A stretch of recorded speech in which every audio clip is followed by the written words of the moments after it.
Okay, here's my thoughts on the politics involved in the Vietnam War. When I first went to Vietnam in 1863, the North Vietnamese were coming down and killing off the ministers, priests, teachers, all of government officials, anybody, business people. Anybody was anybody, they just went and whacked them. They left no leadership in the country. So then when they come down into a village, hell, there's nobody there to protest against them or lead the protest, you know. So they would give these guys rifles and stuff and say, hey, shoot the American guys. We were there to advise the South Vietnamese how to fight off the North Vietnamese that were invading their country. North Vietnam is a bunch of hills and rocks and stub and nothing, whereas South Vietnam got all the rice fields and the industry, the ports and stuff that economically is very feasible.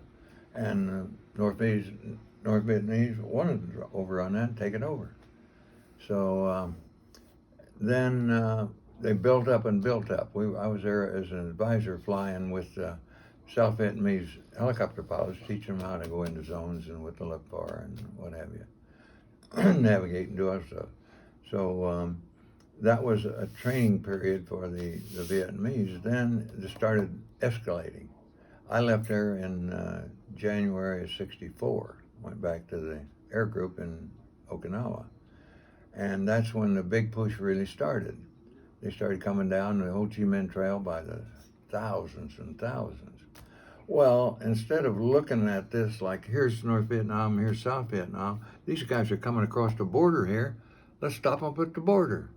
They were coming down in droves and they were getting on these hilltops and all the landing zones and stuff around the area. Then you got to go fight them in a whole country. If it's fairly a narrow gap between, between North Vietnam and South Vietnam. You could have lined up there and let them come in their trucks and their artillery and everything, blow the crap out of them, and don't let them get into the country, then try to fight them. And we were fighting. The Marines are not a defensive force. The Marines are on offense. Offense, that's what we train for all the time.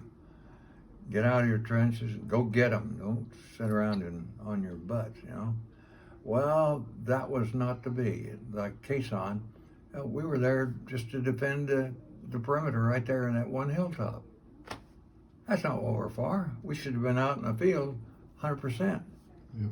With all of our air power and all of our troops and not piecemeal them into it, As they saw the build up, then they would wait it got really bad, then they'd throw in a few more troops, another 1,000 here, another 1,000 there. And then they spread all over the country. So that whole McNamara group that were whiz kids at making cars and all that crap were horrible at conducting a war and no sense at all what that is. So that's my take on it.